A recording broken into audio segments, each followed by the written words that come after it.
రంగారెడ్డి జిల్లా మహేశ్వరం నియోజకవర్గం కందుకూరు మండలం ముచ్చెర్ల గ్రామ పంచాయతీ పార్కులోని ఇందిరమ్మ ఇళ్ల గృహ ప్రవేశ కార్యక్రమం ఘనంగా జరిగింది. కార్యక్రమానికి ముఖ్య అతిథిగా మహేశ్వరం నియోజకవర్గ ఇన్ఛార్జ్ కిచ్చెన లక్ష్మారెడ్డి హాజరై గృహ ప్రవేశాన్ని నిర్వహించారు. ఇందిరమ్మ ఇళ్ల పథకం ద్వారా పేదల సొంతింటి కల నెరవేరుతుందని, ప్రభుత్వం ఇచ్చిన హామీలను కార్యరూపంలోకి తీసుకొస్తుందని ఆయన తెలిపారు. ఈ సందర్భంగా లబ్ధిదారులు ఆనందోత్సాహాలతో కిచ్చెనకి ఘన స్వాగతం పలికారు. ఈ కార్యక్రమంలో ముచ్చెర్ల మాజీ సర్పంచ్ ఇంజమూరి రామచంద్రారెడ్డి, గ్రామ శాఖ అధ్యక్షుడు సిద్ధాల శ్రీను, యూత్ అధ్యక్షుడు కొత్తపేట సురేష్ గౌడ్, ఇందిరమ్మ కమిటీ అధ్యక్షుడు బొడ్డోని సుధాకర్, వార్డు మెంబర్లు బండ అనిత, తల్లుజ్జి నరసింహాచారి, ముచ్చెర్ల గ్రామ కాంగ్రెస్ సీనియర్ నాయకులు ఎర్రకృష్ణ, సిద్ధాల రమణ, చేగూరి వీరప్ప, చేగూరి మల్లేష్, షాబాద్ నిరంజన్ గౌడ్, కావలి బాలరాజ్, గడ్డం రామకృష్ణారెడ్డి, కోసిక మహేష్, మేదరి అజయ్ కుమార్, గడ్డం హరికృష్ణారెడ్డి, బొడ్డోని మల్లేష్, జాలగూడ మహేష్ తదితరులు గ్రామ పెద్దలు పాల్గొన్నారు.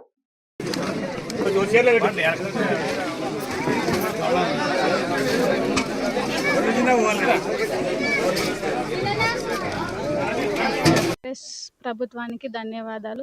మాకు చాలా రోజుల నుంచి ఇల్లు లేకున్నది, ఇప్పుడు ఇల్లు వచ్చింది. కాంగ్రెస్ ప్రభుత్వానికి ధన్యవాదాలు. పట్టుకోవట్లనే నాకు బరువు ఎందుకు.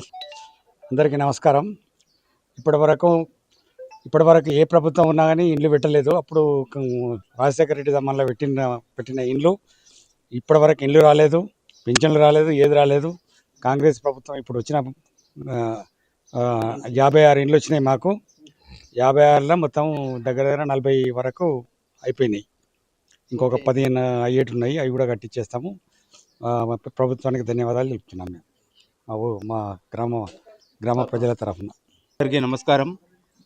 నా పేరు సిద్ధాల శ్రీను కుర్మ. కాంగ్రెస్ పార్టీ గ్రామశాఖ అధ్యక్షుడిని నేను. ఇంతకుముందు 10 ఏళ్ల క్రితం అంతకుముందు కూడా నేను గ్రామశాఖ అధ్యక్షుడిగానే ఉన్నాను. అప్పట్లో కూడా 200లకు పైగా ఇండ్లు, ఇందిరమ్మ ఇండ్లు మా చేతుల మీదకి వెళ్ళి ఇప్పించాము. మళ్ళీ ఇప్పుడు కూడా నన్నే మళ్ళీ గ్రామశాఖ అధ్యక్షునిగా చేశారు. ఇప్పుడు కూడా ఒక 66 ఇండ్లు ఇందిరమ్మ ఇండ్లు రావడం జరిగింది. చాలా సంతోషం మా ఊరికి ఇన్ని ఇండ్లు వచ్చినందుకు. ధన్యవాదాలు కాంగ్రెస్ పార్టీకి. నమస్కారం.